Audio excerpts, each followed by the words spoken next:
Bom dia a todos. Que a paz do Divino Mestre Jesus, essa paz que envolve os nossos corações, possa estar conosco hoje, sempre, facilitando a nossa comunhão com o Criador e facilitando a compreensão dos estudos do Evangelho à luz da doutrina dos Espíritos. É com muita alegria que retornamos ao Portal da Luz, a nossa casa máter, a casa que elegemos para o nosso trabalho, para a nossa edificação. Então é sempre um prazer imenso estar aqui compartilhando reflexões com os irmãos. O mês que findou, o mês de abril, ele foi muito significativo para nós espíritas, porque havia muitas datas comemorativas, né? Tínhamos lá a comemoração do nascimento de Francisco Cândido Xavier, bem no comecinho do mês, no dia 2. Também comemoração do retorno à pátria espiritual do querido Bezerra de Menezes. Leon Denis também retornou à pátria espiritual nesse mês. O advento do Evangelho segundo o Espiritismo também se deu em abril, e particularmente o advento dessa doutrina esclarecedora, com a publicação de O Livro dos Espíritos em 18 de abril de 1857, é para nós o marco daquela promessa feita por Jesus, que está lá no Evangelho de João, lá no capítulo 14, versículos de 16 a 26, quando ele asseverou que nos enviaria um outro Consolador, que ficaria conosco para sempre. Olha que maravilha, era um Consolador que ficaria conosco para sempre, resgataria tudo aquilo que ele nos ensinou e diria tudo aquilo que ele não pôde ainda ensinar, porque não era da nossa capacidade aprender. Então, considerando que nós temos essa convicção de que o Espiritismo é esse Consolador prometido, cumpre esse papel de Consolador prometido, a proposta da manhã é: como o Espiritismo consola? Como o Espiritismo consola? Então nós vamos refletir qual o mecanismo, qual a ação que o Espiritismo propõe para que obtenhamos o consolo. Então, para isso, nós vamos então analisar primeiro o que seria consolo e por que ele é necessário. No senso comum, a palavra consolo, ela sempre está atribuída a uma atitude. Alguém consola alguém. Ou seja, o consolo, no senso comum, está relacionado a um paliativo emocional. É aquele secar lágrimas, ou chorar junto, dar um colo, fornecer um ombro amigo. Então, o consolo está intimamente relacionado, para o senso comum, a esse paliativo emocional. E como paliativo, então, ele acaba sendo não completo na sua ação. Ele acaba sendo, tendo uma eficácia limitada. É como aquele remedinho que não cura a doença, mas ele mitiga um pouco a dor. Ora, se nós mantivermos esse conceito de consolo, aí talvez aquela ideia de Consolador prometido, ela fica um pouco também mitigada, porque se Jesus asseverou que enviaria o outro Consolador, que ficaria conosco para sempre, esclareceria tudo aquilo que ele não pôde esclarecer, que não teve oportunidade. Então, esse consolo prometido por Jesus, ele tem que ser muito mais duradouro, porque estaria conosco para sempre. Não pode ser esse consolo do senso comum, ser simplesmente um paliativo emocional. Tem que ser algo muito mais sofisticado. E quem se aproxima dessa sofisticação na definição do consolo é uma ciência irmã, cujo espiritismo tem na sua essência essa filosofia, essa ciência chamada filosofia. Então, a filosofia tem um outro conceito para consolo. Para a filosofia, o consolo implica em conhecer, entender os porquês do sofrimento, das aflições e das coisas que parecem inexplicáveis. Então, consolo para a filosofia e, consequentemente, para o Espiritismo, implica em entender o porquê das aflições, dos sofrimentos e das coisas ditas inexplicáveis. Então, registra-se aí uma diferença digna de nota. Para o senso comum, consolo significa um paliativo emocional. Só tem a ver com a emoção.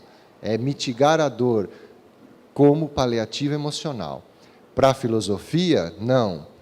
Já é algo mais amplo. Implica, então, em o indivíduo, através, não só agora a emoção, é através da razão, do conhecimento, ele estabelecer em si algo que lhe auxilie a compreender os porquês dos sofrimentos e das aflições.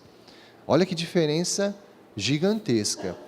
Porque se ele passa a entender os porquês das aflições, dos sofrimentos, não existe consolo maior do que esse. E a partir do momento que ele compreende, isso estará com ele para sempre. Não vai ser algo paliativo, vai ser algo definitivo. Então, como nós dissemos que a filosofia contribui muito para a compreensão desse consolo como algo que deve ser construído dentro de nós, nós vamos usar então de algumas obras da filosofia para exemplificar e facilitar nossa compreensão para chegar ao final, ao consolo que está lá na doutrina espírita, em forma de questão no Livro dos Espíritos. Para isso, nós utilizamos de uma obra da filosofia, que eu recomendo, aqueles que gostam de filosofia, leiam, porque é uma obra contemporânea, de fácil leitura, é de um filósofo suíço contemporâneo, tem apenas 50 anos esse filósofo, Alain de Botton. Esse filósofo, ele, no século XXI, editou essa obra chamada As Consolações da Filosofia. Bem sugestivo, né? As Consolações da Filosofia. Se vocês procurarem na internet, nas livrarias virtuais, essa obra, vocês encontrarão um homônimo, As Consolações da Filosofia, mas de um outro autor Boécio. É um filósofo romano, lá do século V. É uma obra também magnífica, eu tive curiosidade de ler, é muito boa também, mas para o propósito da manhã eu preferi escolher a outra. Essa de Boécio, esse filósofo romano, ele foi condenado por uma questão política. Ele tinha uma posição bem destacada lá no Império Romano, na época do governo romano. Ele era rico, influente, e houve uma manipulação política que o condenou à prisão, e depois disso ele foi condenado à morte. E nesse período entre o seu encarceramento e a sua execução, foi o período justamente que ele escreveu essa obra. E ele utilizou-se da filosofia. Ele, de forma metafísica, ele fez um diálogo com a deusa Fortuna, porque ele acreditava que era essa deusa que tinha causado todos os transtornos na vida dele. E ele faz um diálogo, mas é um diálogo honesto, sincero, sem máscaras. Ele não quis puxar a brasa para a sardinha dele, não. Ele fazia um diálogo mental com a deusa Fortuna, e ele percebia que, na verdade, os problemas maiores da vida dele, quem causou foi ele mesmo. E isso foi a consolação dele. Mas a obra de Alain de Botton, ele é um pouquinho mais didático, mais fácil assim de entender qual é o seu objetivo. Ele elenca 6 situações que, via de regra, são causas de sofrimento, de desequilíbrio, de alguma dor para o ser humano. Ele elenca essas 6 situações e vai buscar em filósofos conhecidos posturas, ideias que ajudam a amenizar o sofrimento causado por esses sentimentos, esses 6 sentimentos. Quais seriam eles? O primeiro sentimento que ele trouxe à baila, que é motivo às vezes de dor, de sofrimento, e é muito comum nos dias de hoje, a impopularidade. Então ele elenca lá a impopularidade como uma causa de dor, de sofrimento, e vai trabalhar um filósofo que ajuda a consolar essa questão da impopularidade. Depois, ele vai tratar de uma outra situação que também gera um pouquinho de sofrimento. Essa eu acho que não vai ser senso comum. A falta de dinheiro não é causa de sofrimento para ninguém. Ele vai debater isso também. A terceira causa de sofrimento que ele vai debater são as contrariedades. Ninguém sofre aqui quando é contrariado, né? Então, não sei por que ele pôs isso daí também no livro. A quarta situação que, na visão dele, também gera desconforto, seria as inadequações. Como assim, Adriano? As inadequações dos outros. Você observar um comportamento inadequado, seja cultural, seja alimentar, seja de que forma for do outro, isso te gera um sofrimento, um desconforto. Então ele vai estudar também essas inadequações como causa de sofrimento e vai propor uma questão filosófica para te ajudar a enfrentar isso. Depois, um quinto fator de sofrimento, também não sei se era viável estar na obra, que é o coração partido. Ninguém sofre por isso. E ele pôs lá para discutir. E apresenta também um filósofo que tem uma ideia boa para isso. E para finalizar a obra, ele vai discutir os sofrimentos causados pelas dificuldades, as dificuldades de uma forma geral. E apresenta um outro filósofo com uma ideia interessante sobre esse tema. Então, de forma bem rápida, a gente vai resumir qual a ideia de cada filósofo para cada um desses problemas. E depois nós vamos fazer um link com a proposta espírita, finalizar com a proposta espírita e entender como que é o consolo. Para a impopularidade, o Botton faz a análise das ideias do pensamento socrático. Ele vai buscar em Sócrates um comportamento, uma ideia que te ajuda a combater sofrimento causado por impopularidade.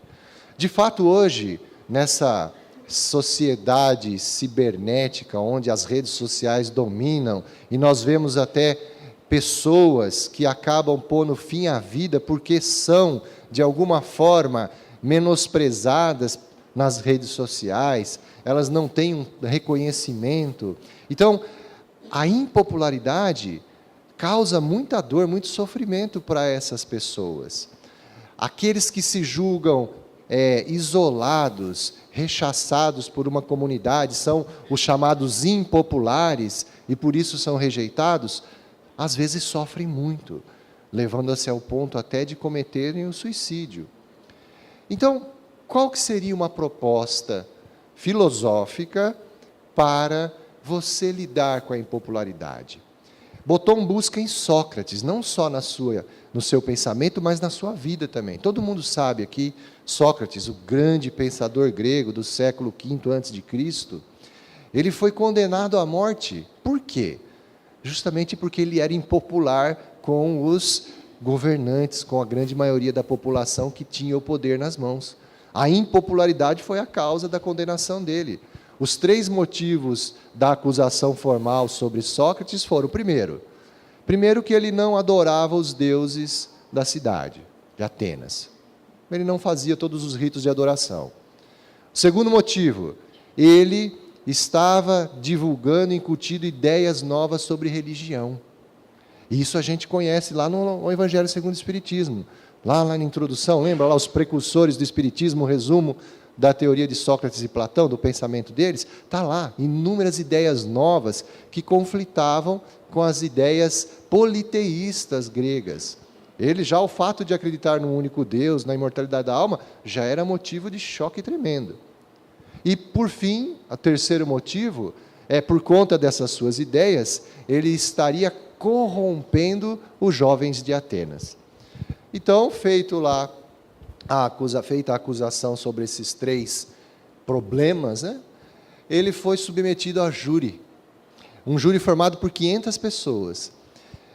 Mas 500 pessoas escolhidas por esses que detinham o poder, que a capacidade de julgar estaria um tanto quanto comprometida. Como Sócrates pensava nisso, ele não se afligia com o fato de estar sendo julgado por aqueles 500, porque ele imaginava, olha, qualquer julgamento que eles fizerem não vai perturbar a minha convicção. Por quê? Porque eu sei que esses 500 não se dedicaram ao pensamento socrático da forma como deveriam.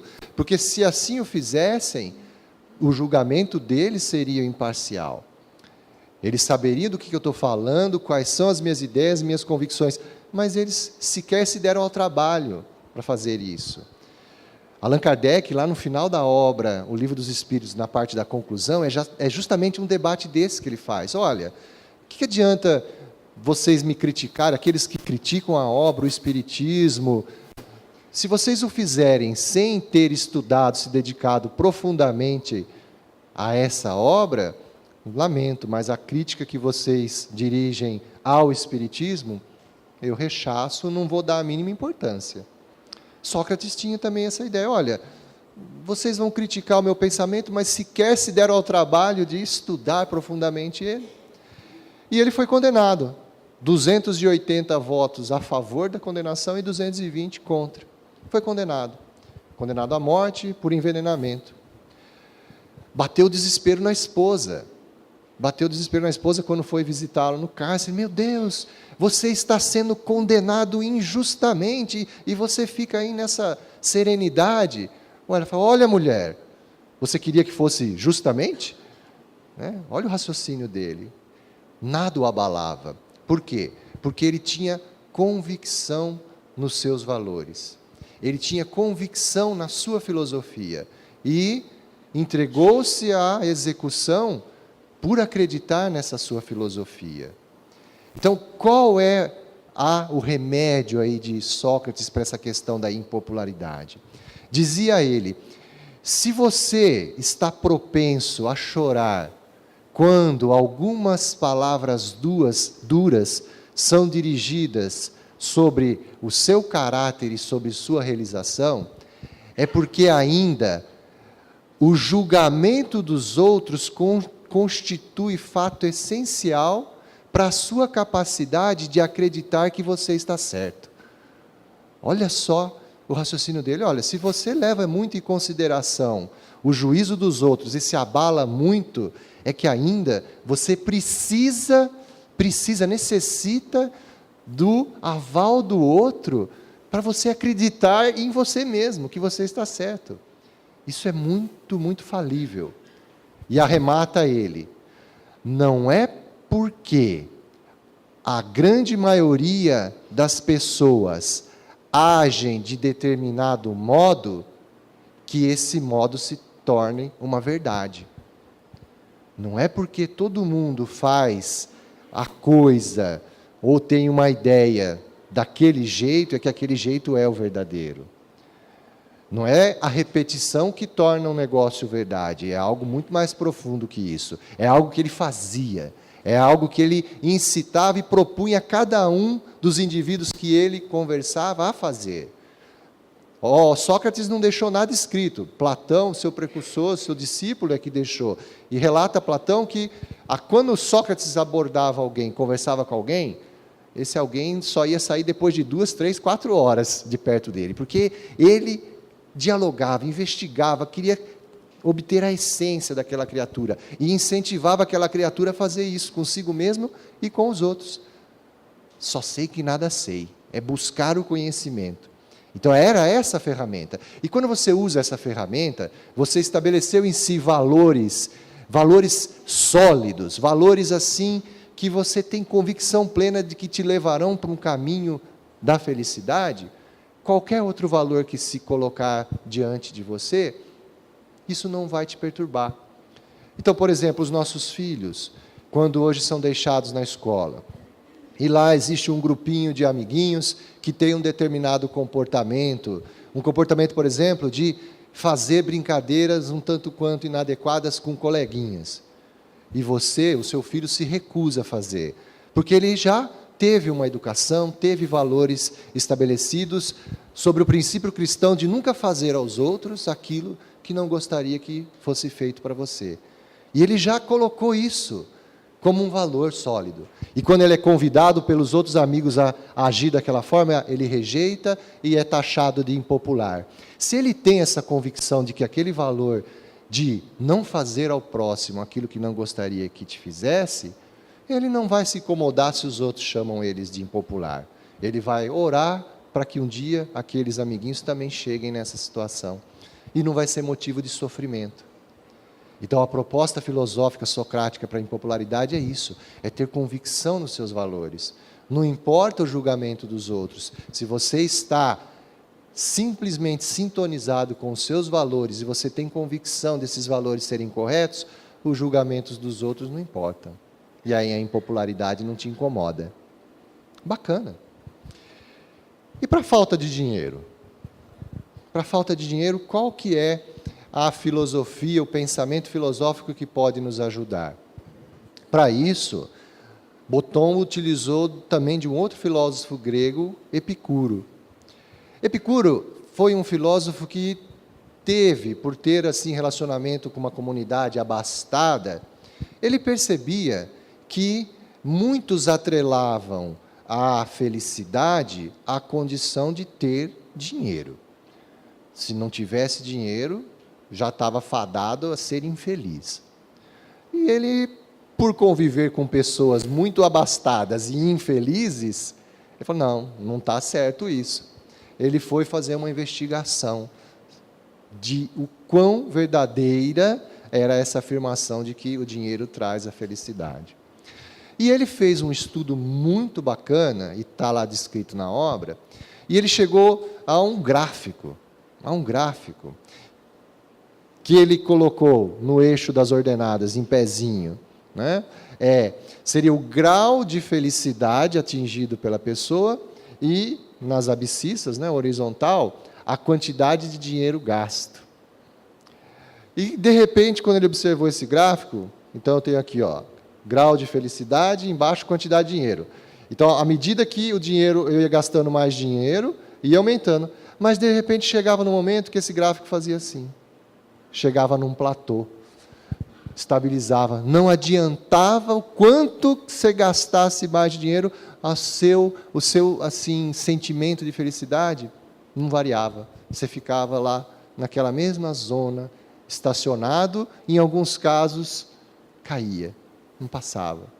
E ele observou que não é o dinheiro que traz a felicidade. Longe disso. E, em cima das suas observações, ele montou uma tabela. Ele montou uma tabela de situações, de coisas que ele categorizou para a obtenção da felicidade como sendo naturais e essenciais. E fez uma classificação. Existem coisas que são naturais e essenciais para você obter um estado de felicidade. Existem coisas que são naturais, mas não essenciais. E outras que definitivamente não são nem naturais e nem essenciais. Aqueles que dedicam energia para aquilo só estão desperdiçando a sua energia e o seu tempo. E ele dá alguns exemplos. Então, nessa primeira coluna de naturais e essenciais, ele colocou lá, por exemplo, alimentar-se.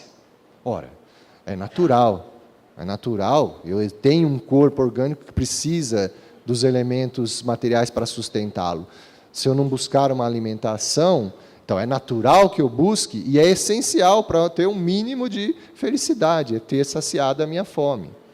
É natural também e essencial, coloca o filósofo Epicuro, a questão do vestir-se, a higiene, a saúde, mas nesse grau de estar numa posição que lhe dê um mínimo de conforto, para que você esteja simplesmente numa condição sustentável. E uma terceira situação que ele elenca como natural e essencial é que você dedique tempo a refletir sobre a sua existência. E aí ele não rotula, não fala, você tem que buscar uma religião. Ele não rotula, mesmo porque ele era um tanto quanto ateu. Ele não rotula buscar uma religião, mas ele, olha só, na questão filosófica, ele fala, não, é necessário que o indivíduo, para que ele seja feliz, ele tenha que refletir sobre as coisas importantes da vida. O porquê estou aqui, qual a razão da minha existência, o que me aguarda no futuro. Filosofar sobre isso é muito importante, é natural e essencial. Então, e coloca também uma outra situação, a amizade. Ele fala, ter amigos também é natural e essencial para que eu tenha uma vida feliz. E aí ele pula para um segundo degrau lá, que são coisas naturais, ou seja, surgem naturalmente, como desejo, mas não são essenciais. Por exemplo, fazer um banquete todo dia, ele coloca lá. É natural, tem gente que dá vontade, mas às vezes você quer todo dia estar fazendo um banquete lá. É por nossa condição animal ainda, é natural isso, mas é essencial para a nossa felicidade? Ele chegou à conclusão que não. Ter a maior casa, um castelo para morar, é natural? Todo mundo quer essa conquista material de novo, porque ainda estamos muito apegados às coisas materiais. Então é um sentimento que brota naturalmente, mas não é essencial para a felicidade. E o que é interessante, quando ele destaca lá nos que não são nem naturais e nem essenciais, ele elenca 2 itens lá, que são assim, dignos de nota. Fortuna e fama. Ele coloca que não é nem natural, nem essencial a busca por isso. Ele classifica lá no relato dele, que são bens tão efêmeros que você dedicar energia por algo que vai ser muito, muito, muito volátil, e principalmente que vai ficar tudo aqui, a relação à fortuna, quando você partir, ele falou, não vale a pena, não é natural você se dedicar tanto a essas 2 coisas que não vão te trazer a felicidade, pelo contrário, vão te desgastar tanto, mas tanto, que não vai valer a pena o esforço. Então, é uma ideia filosófica de Epicuro, você despender energia do que é essencial para o espírito. É a proposta, do espiritismo também, valorizar os bens espirituais e não os materiais. Legal, então essa é a proposta de Epicuro para a questão da falta de dinheiro. Depois, na questão das contrariedades ou frustrações em forma assim estrita, ele vai utilizar do pensamento de Sêneca, um filósofo romano. A frustração, de forma geral, todas as dores, os sofrimentos que nós sentimos, na sua estrutura fundamental, o que está por trás da dor é a frustração. É esse o entendimento de Sêneca e do Espiritismo também. A filosofia como um todo. O que está por trás da dor, do sofrimento, é uma frustração. Porque dor, sofrimento, já é causa. Já é consequência, A causa por trás tem uma frustração. E o que seria a frustração? De uma forma bem simples, a frustração é o choque entre o desejo e a realidade imutável. Quando você projeta, você tem um desejo de alguma coisa, e vem a realidade e te entrega outra, que não tem como você mudar, você se frustra. Todos os nossos sofrimentos, as nossas dores, se nós analisarmos, é exatamente isso que acontece. Aquele que estudou a vida inteira, se dedicou, porque visava obter um determinado emprego, uma situação lá estável, trabalhar naquilo que amava. Então ele se dedicou a vida inteira. Quando chega lá, ele conseguiu um emprego meia boca, que malemar dá para sustentar. Ele se frustra, porque ele tinha um desejo, enveredou esforço para atingir aquilo e não alcançou. Frustração. Um pai, uma mãe que educou seu filho, criou, que deseja atingir uma longevidade para acompanhar a vida desse filho, dos netos, de repente vem o destino e leva o filho antes dele. Ele se frustra, porque naturalmente ele criou uma expectativa e a realidade foi outra. E circula na internet aqueles memes, expectativa e realidade, é a frustração. Sêneca, um tanto quanto cético, o que ele usava? Qual era o recurso dele para não se frustrar? Ele usava ele tinha uma convicção, ele era cético, ele usava o seguinte, olha, a forma de um indivíduo obter a sabedoria, ele só vai alcançar isso quando ele deixar de agravar a inflexibilidade do mundo com as suas reações. Ou seja, o mundo é perverso na concepção de Sêneca. Tudo é obra do acaso. Ele era ateu convicto, era tudo obra do acaso. Ora, então você só se tornará um sábio, vai estar em harmonia consigo mesmo, quando você parar de pegar essas agressões do mundo inflexível e agravá-las com suas reações de raiva, de ódio, de rancor, de desejo de vingança. Para ele, era natural pensar o seguinte: ora, se tudo é obra do acaso, é racional que eu utilize dessas situações adversas para aprender com elas, aprender com essas situações e me tornar, através da experiência, mais sábio. Ou seja, se um dia eu peguei e chutei uma pedra e machucou meu pé, eu não posso desgraçar o mundo por conta dessa situação. Eu tenho que aprender, olha, da próxima vez eu não vou chutar mais aquela pedra. Eu me torno um sábio, e isso vai te harmonizando. Essa era a filosofia de Sêneca para nos ajudar com as frustrações. É simplesmente você não querer encarar tudo como desgraça, mas sim como oportunidades de aprendizado para se tornar sábio e não repetir os mesmos erros. E aí vem a quinta questão do coração partido. Qual é a proposta para aqueles que sofrem com o coração partido? Aí o autor foi um tanto quanto assim radical, porque ele trouxe a filosofia de um filósofo alemão, o Arthur Schopenhauer, conhecido por ser extremamente assim cético nas questões de felicidade. O mundo é cruel, o mundo dói, você vai sofrer, é aquele bem cético. Mas olha que interessante, ele punha a proposta filosófica de Schopenhauer era o amor. Porém, ele dizia que o amor nem sempre tem a ver com a felicidade. Olha só a frase que ele usava: a variável felicidade nem sempre faz parte da equação amor. O indivíduo sofre, ele falava, o indivíduo só vai parar de sofrer. O erro inato do indivíduo é acreditar que nasceu nesse mundo para ser feliz. E enquanto o indivíduo acreditar nessa falsidade, nessa falácia, o mundo lhe parecerá um conjunto de contradições. Ora, de certa forma, é um pensamento radical, né, de Schopenhauer. Mas se nós extrapolarmos esse pensamento, tirando essa parte do ceticismo, né, do pessimismo, teve alguém que falou que a felicidade aquela perene, a felicidade que se sustenta, que não se confunde com alegria momentânea, essa verdadeira felicidade não é desse mundo, né? Alguém falou isso, né?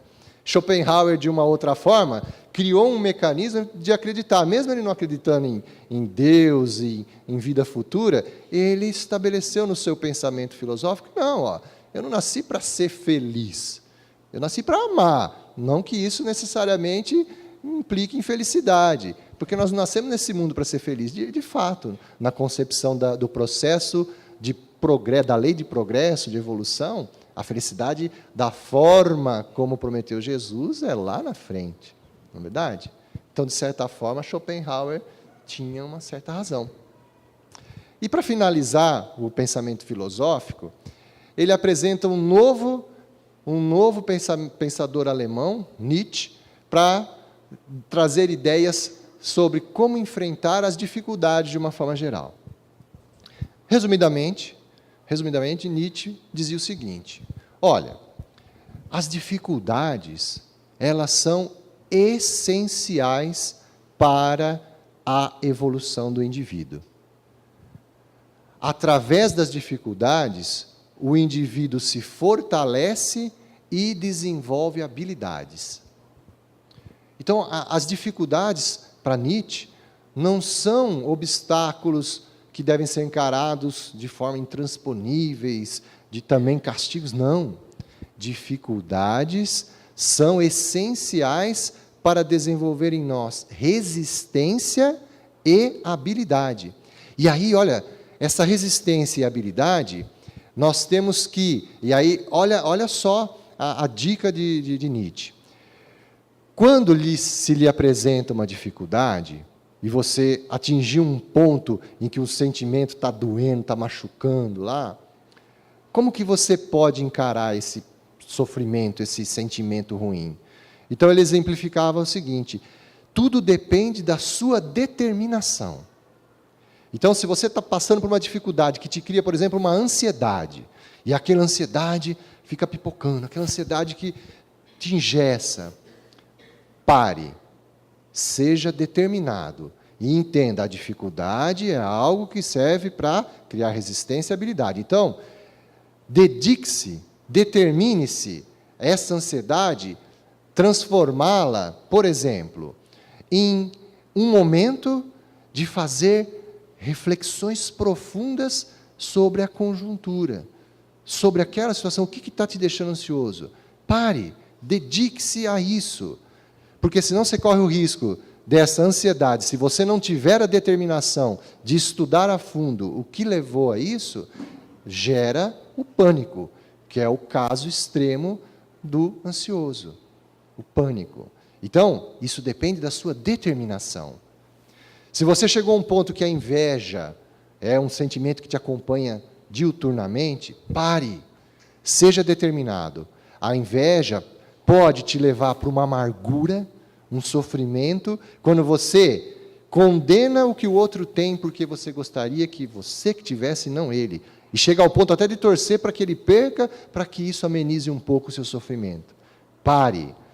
Determine-se em utilizar esse sentimento para outro lado. Pense agora, não, poxa, se ele tem aquilo, o que eu posso fazer? Faça despertar em si um pensamento, um sentimento criativo que te dê ideias, mecanismos de, através do seu trabalho, dos seus esforços, conquistar algo parecido também. E seja feliz pela felicidade do outro. Então, é a sua determinação que vai dizer se aquele sentimento que poderia causar uma dor, não, agora ele pode se transformar em algo positivo. Interessante isso. Se nós verificarmos o apóstolos dos gentios, foi exatamente nesse ponto que houve a transformação Saulo-Paulo. Porque lembra lá quando, no momento da morte de Estevão, e quando o Saulo descobriu que se tratava do irmão da sua querida Abigail, no momento do seu desencarne, ele vira para Abigail e fala assim: olha, ele é um bom homem, defendeu Moisés, as leis mosaicas, com todas as suas forças. Imagina o que ele vai fazer quando ele conhecer Jesus. É exatamente isso. Nós temos um potencial, nós temos uma força. Cabe direcionar essa força para o lado correto. Quando Saulo, conheceu Jesus, aquele mesmo esforço, dedicação que ele tinha para defender a lei mosaica, agora ele defendendo as leis de Jesus. Então, é essa determinação que às vezes nos falta. Ótimo. Então, apresentadas essas ideias filosóficas, nós chegamos a uma conclusão interessante. Em todas as propostas que nós vimos, aquele significado de consolo leigo não está presente. Por quê? Porque em todas as propostas, como o consolo é obtido? É algo que veio de fora, que alguém te trouxe? Que é o consolo leigo, né? Um ombro, chorar junto, dar um remedinho. Em nenhuma dessas propostas, seja lá para a impopularidade, falta de dinheiro, para as inadequações, para as contrariedades, para as dificuldades, era tudo relacionado com algo que você deve construir dentro de si. Construir dentro de si que te ajude a compreender aquela dificuldade, aquela situação, aquele sofrimento, aquela aflição. Ora, que coisa magnífica. Por quê? Vamos agora, para nos aproximar do Espiritismo, antes disso nós vamos para o Consolador que o Espiritismo resgata. Jesus. Vocês já pararam para analisar o consolo que Jesus trazia Como que era o ensinamento, o fechamento desse consolo? Quando alguém procurava o mestre, e esse alguém estava com uma dor física, por exemplo, muito grande. Lembremos o episódio da mulher lá, hemorrágica, que há mais de 12 anos sofria de hemorragia que nada continha. E que num esforço hercúleo, ela foi, ao saber que o mestre estaria lá na sua cidade, ela foi lá junto daquela turba e conseguiu tocar o manto do mestre, e ele parou e disse que sentiu virtude, poder sair dele. E aquela mulher ficou curada. Quando ele estabelece o diálogo com a mulher, o que ele fala para a mulher? E em outras curas que ele fez, ele usou a mesma coisa. Levanta-te, a tua fé te curou. A tua fé te curou, não fui eu que te curei, foi a tua fé. Tua fé. Num outro cenário, quando ele encontrou a mulher samaritana lá no poço de Jacó, e começa o diálogo sobre saciar a sede, que aquele que bebesse da água do poço voltaria a ter sede, mas aquele que bebesse a água que ele tinha para oferecer, nunca mais teria sede. Por quê? Nunca mais teria sede. Porque quando bebesse a água que ele forneceu, criaria em si uma fonte inesgotável de água. A fonte inesgotável estaria dentro de si. E no fechamento maior, quando os apóstolos perguntam do reino dos céus, aonde Jesus disse que deveríamos buscar o reino dos céus? Dentro de vós. Buscar o reino dos céus dentro de vós. Então, a tua fé, a tua fonte de água, o teu céu, está tudo dentro da gente. E essas propostas filosóficas também trazem isso. Os recursos necessários ao consolo só estarão dentro de nós. E como o Espiritismo então te consola? O Espiritismo te consola esclarecendo. Ele te dá ferramentas para que você construa dentro de si aquele entender. Ele te esclarece. É o esclarecimento que te consola, porque te proporciona mecanismos de criar o consolo dentro de você. O Espiritismo não resolve problema de ninguém. De ninguém. O Espiritismo vem, como o cristianismo redivivo, trazer ferramentas, esclarecer os ensinos do Mestre, para facilitar que você se convença. Se convença. Então, não adianta nada eu chegar, por exemplo, para aquela mãe que acabou de perder um filho, que está sofrendo muito por isso, eu começar a chegar para ela e querer doutrinar ela e falar, não, fique tranquila, você vai reencontrá-lo. A vida aqui material é passageira, a verdadeira vida é espiritual. Haverá um momento em que nós vamos nos reencontrar. De nada vai adiantar eu falar isso para ela, se essa mãe não se convencer de que nós somos imortais. O Espiritismo vai proporcionar infinitos recursos que vão auxiliá-la a acreditar nessa imortalidade da alma. E a partir do momento que ela acredita, aí está o consolo. Aí está o consolo. E em inúmeras outras situações. Eu acredito piamente que se eu não tiver uma condição financeira boa, eu não vou ser feliz. Ora, você está apegado aos bens materiais. Não se pode servir a Deus e a Mamon.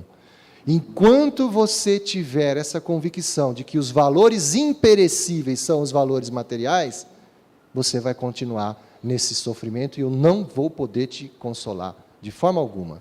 Você só vai se consolar quando você acreditar que os verdadeiros bens imperecíveis, os tesouros inesgotáveis são os tesouros do Espírito. Quando você acredita nisso, a falta do bem material não te causa sofrimento. E você se consolará. Essa é a proposta de consolo do Espiritismo. E lá, na questão 933 de O Livro dos Espíritos, Kardec faz a seguinte indagação. Ele está estudando nesses capítulos, os 2 últimos capítulos da obra, das Esperanças e Consolações, justamente as consolações, as esperanças. E ele indaga, ele já vinha discutindo sobre a causa dos nossos problemas, e no 933 ele dá um fechamento interessante. Ora, até agora então nós vimos que a maioria dos males materiais, a maioria dos sofrimentos materiais do homem, ele é o seu próprio causador. E o que dizer dos sofrimentos morais? A espiritualidade responde, mais ainda, mais ainda. Mas eu não quero me ater à resposta dos espíritos, eu quero me ater ao comentário de Kardec, o último parágrafo lá. Olha só, diz Kardec que nós, indivíduos, como civilizado, o homem, ele raciocina sobre a sua infelicidade e a analisa. Por isto, ela o fere. Mas lhe é facultada a capacidade de analisar as consolações.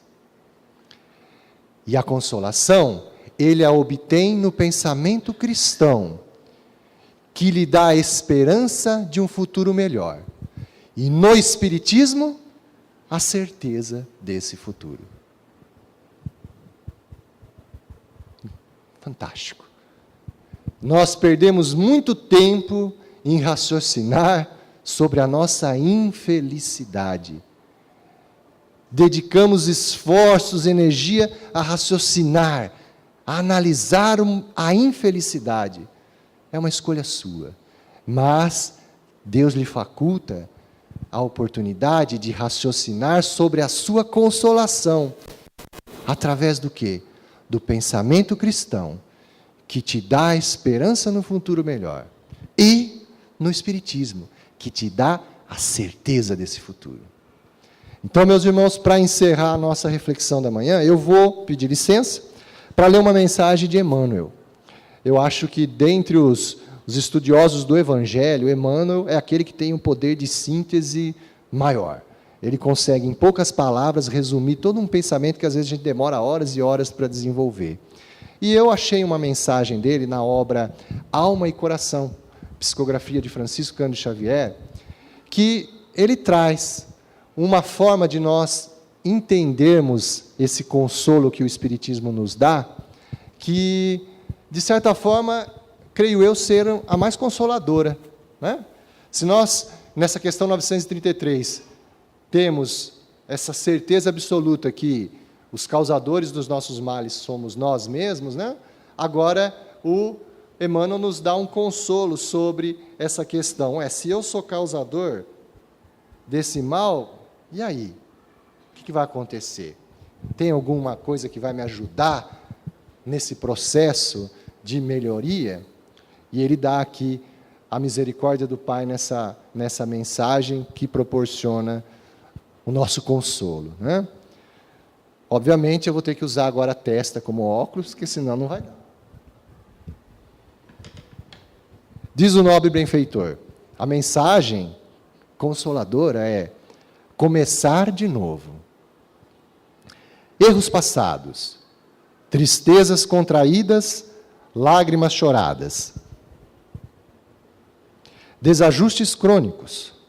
Às vezes, acreditas que todas as bênçãos jazem extintas, que todas as portas se mostram cerradas à necessária renovação. Esqueces-te, porém, de que a própria sabedoria da vida determina que o dia se refaça a cada manhã. Começar de novo. É o processo da natureza, desde a semente singela ao gigante solar. Se experimentaste o peso do desengano, nada te obriga a permanecer sobre a corrente do desencanto. Reinicia a construção de teus ideais em bases mais sólidas e torna o calor da experiência, a fim de acalentá-los em plenitude de forças novas. O fracasso visitou-nos em algum tentame de elevação? mas isso não é motivo para desgosto e autopiedade, porquanto, frequentemente, o malogro de nossos anseios significa ordem do alto para mudança de rumo. E começar de novo é o caminho para o êxito desejado. Temos sido desatentos diante dos outros, cultivando a indiferença ou ingratidão? No entanto, é perfeitamente possível refazer atitudes e começar de novo. Começar de novo. A plantação da simpatia, oferecendo bondade e compreensão àqueles que nos cercam. Teremos perdido afeições que supunhamos inalteráveis? Todavia, não será justo por isso que venhamos a cair no desânimo. O tempo nos permite começar de novo, na procura das nossas afinidades autênticas, aquelas afinidades suscetíveis de insuflar-nos coragem para suportar as provações do caminho e assegurar-nos o contentamento de viver. Desfaçamo-nos de pensamentos amargos, das cargas de angústia, dos ressentimentos que nos alcance e das mágoas requentadas no peito. Descerremos as janelas da alma para que o sol do entendimento nos higienize e reaqueça a casa íntima. Tudo na vida pode ser começado de novo, para que a lei do progresso e de aperfeiçoamento se cumpra em todas as direções. Efetivamente, em muitas ocasiões, quando desprezamos as oportunidades e tarefas que nos são concedidas na obra do Senhor, voltamos tarde a fim de revisá-las e de reassumi-las, mas nunca tarde demais. Começar de novo. Fiquem em paz, meus irmãos, que Deus os abençoe. Sempre há tempo de começar de novo, rever os nossos conceitos e, com o auxílio dessa doutrina maravilhosa, nos consolar. Fiquem todos com Deus, permaneçam em oração, aqueles que necessitarão do passe ainda, em diálogo, se necessário, bem comedido, mas de preferência em oração, para receberem o melhor que a espiritualidade tem a nos oferecer. Que assim seja.